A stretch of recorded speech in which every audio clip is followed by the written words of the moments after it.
Bismillahirrahmanirrahim. Assalamualaikum warahmatullahi wabarakatuh. Apa kabar semuanya? Semoga kita semua selalu dalam lindungan Allah Subhanahu wa taala.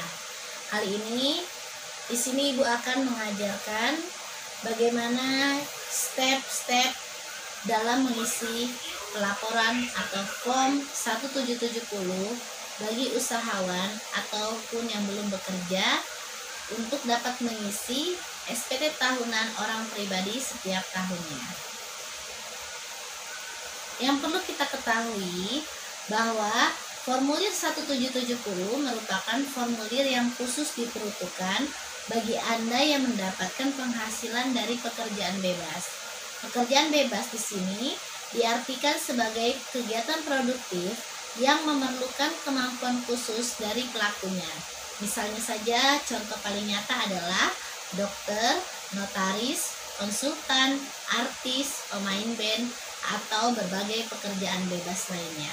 Syarat lain untuk pengguna formulir 1770 adalah memiliki penghasilan dari beberapa sumber pekerjaan, memiliki penghasilan yang dikenakan PPh final, dan penghasilan dalam negeri seperti bunga, royalti, dan sebagainya, atau juga penghasilan dari luar negeri. Selain itu, formulir 1770 juga dapat digunakan untuk saudara atau saudari yang sama sekali belum memiliki pekerjaan. Tentu harus dengan konfirmasi ataupun disertakan dengan surat pernyataan tidak memiliki penghasilan yang ditandatangani di atas materai. Langkah pertama, dokumen yang disiapkan untuk mengisi SPT 1770 tahunan. Pertama, bukti potong PPh jika ada. 2, kartu keluarga. Ketiga, daftar harta. Keempat, daftar hutang. Kelima, catatan omset per bulan. Kemudian yang keenam, bukti penyetoran PPh final. Berikut contoh tahapan pengisian SPT tahunan pajak penghasilan wajib pajak orang pribadi dengan menggunakan form 1770. Pertama, kita harus mengisi lembaran lampiran paling terakhir terlebih dahulu, yaitu mengisi lampiran 6. Di mana lampiran 6 ini harus mengisi ketentuan umum seperti tahun pajak, periode pajak, metode perhitungan pajak, NPWP, dan nama wajib pajak. Kemudian setelah itu, nah ini contohnya seperti ini ya. Setelah itu jangan lupa kita isi di bagian A sampai C itu sebagai berikut. Seperti informasi harta pada akhir tahun. Kedua, daftar kewajiban atau hutang pada akhir tahun. Ketiga, daftar susunan anggota keluarga. Dan jangan lupa sebelum kita mengisi form 1770, maka kita harus pastikan terlebih dahulu dalam pengisian periode dan tahun pajak yang ingin kita sampaikan atau yang ingin kita lapor ya. Kemudian jangan lupa juga sebelum kita membuat atau mengisi lembaran lampiran SPT tahunan, terlebih dahulu kita harus pastikan bahwa kita sudah mengisi nama atau nama wajib, nomor NPWP dan nama wajib pajak yang ingin dilaporkan atau sebagai wajib pajak yang ingin melapor kewajiban perpajakan SPT tahunan. Nah, bagian A, harta pada akhir tahun, mengisi harta yang dimiliki pada akhir tahun di bagian B dengan lampiran 1776. Jangan lupa untuk mengisi bagian kode harta. Nah, kode harta terdiri dari 3 digit angka dengan fungsi 1. Digit pertama dimulai dengan angka 0 yang menggambarkan klasifikasi harta. Yang kedua, digit berikutnya menggambarkan kategori harta. 1 untuk kas yang setara dengan kas. Kedua untuk piutang. Ketiga untuk investasi. Keempat untuk alat transportasi. Kelima untuk harta bergerak lainnya. Dan keenam untuk harta tidak bergerak. Dan poin ketiga, digit ketiga menerangkan tentang detail hartanya. Misalnya kode 011, digit pertama 0 berarti harta, digit kedua 1 berarti kas, dan digit yang ketiga 1 lagi itu berarti uang kas. Sementara kode 014 berarti harta, satunya kas dan setara kas, lalu digit keempat berarti deposito. Nah, ini adalah rincian atau kode harta yang perlu kita ketahui sebelum mengisi daftar harta ya. Nah, ini adalah poin atau lembaran daftar harta yang sudah kita isi ya. Pertama kita mengisi kode hartanya, nama harta, tahun perolehan, kemudian nominal perolehannya berapa, keterangannya apa. Misalnya tabungannya ada di mana atau di bank apa. Jadi kita tulis di keterangan ya, di kolom keterangan. Nah, yang kedua, di bagian B kewajiban atau hutang pada akhir tahun, masing-masing harus mengisi kewajiban atau hutang pada akhir tahun yang dimiliki pada akhir tahun di bagian B dengan kodifikasi kewajiban atau hutang mirip dengan harta yang menggunakan 3 digit. Hanya digit pertama menggunakan kode angka 1 dan harus melihat pada daftar kode kewajiban atau hutang untuk menentukan kode ini dengan tepat. Nah, contohnya seperti ini ya. Jadi kalau harta itu diawali depannya dengan 0, tapi kalau hutang itu kode hutangnya diawali dengan angka 1 ya. Kemudian kita isi di sini nama pemberi pinjamannya siapa, alamatnya di mana, tahun peminjamannya berapa, tahun berapa, kemudian jumlahnya berapa kita cantumkan. Nah, di bagian C kita tulis daftar susunan anggota keluarga ya. Dimana di sini kita tulis misalkan kita memiliki tanggungan istri dan anak, maka istri dan anak ini kita tulis. Jadi daftar susunan anggota ini sesuai dengan kakak ya. Tetapi apabila sudah menikah dan suami memiliki penghasilan dan kita sebagai istri ingin melaporkan perpajakan, maka pelaporan itu secara terpisah, yaitu di sini daftar susunan anggota keluarganya cukup hanya 1, yaitu istrinya saja, tidak perlu mencantumkan nama suami ataupun anak. Nah, di sini ada lampiran ketiga. Nah, lampiran ketiga ini yaitu pengisian penghasilan yang dikenakan pajak final atau yang bersifat final ya, kayak bunga deposito, kemudian ada penjualan saham bursa efek, pengalihan hak atas tanah dan bangunan atau bangunan yang diterima dalam rangka bangunan guna serah ya. Jadi di sini kita cantumkan ya. Misalnya kita di sini punya penghasilan dari di luar dari yang kita dapat ya di perusahaan atau dimanapun ya, di luar dari gaji, misalnya dari dokter ya, tapi kita punya penghasilan lainnya misalnya kita punya kontrakan. Nah, kita dapat keuntungan. Nah, keuntungannya tersebut kita laporkan di sini ya, yang kita laporkan setiap bulannya ke kas negara. Nah, di bagian C ini kalau di sini adalah bagian B ya. Bagian B ini penghasilan yang tidak termasuk objek pajak. Diisi jika pada tahun 2019 menerima penghasilan yang tidak termasuk objek pajak ya.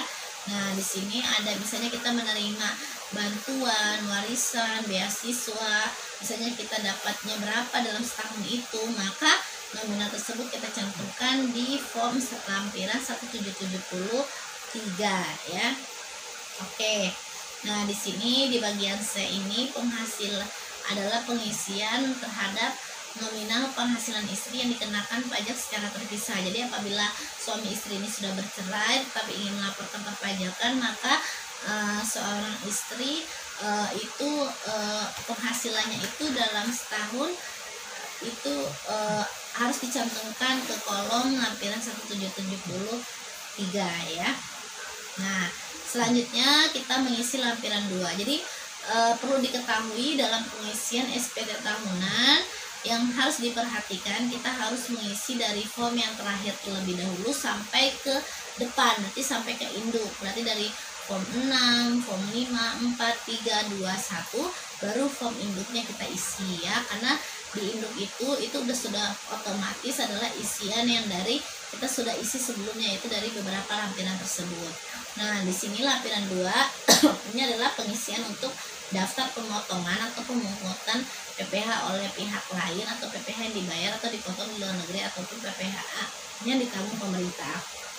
Jadi misalnya kita sebagai notaris, nah kita bekerja sama dengan PT lain dan kita mendapatkan penghasilan, tetapi kita dipotong setiap menerima penghasilan, maka bukti potong tersebut kita laporkan atau kita isi di lampiran 1772 ya, di lampiran 2. Nah, kita isi di sini ada nama pemotongnya, NPWP pemotong, bukti pemotongnya yaitu nomor pemotong dan tanggal, kemudian jenis pajaknya apa, kemudian jumlah yang di PPh yang dipotong berapa ataupun yang dipungut.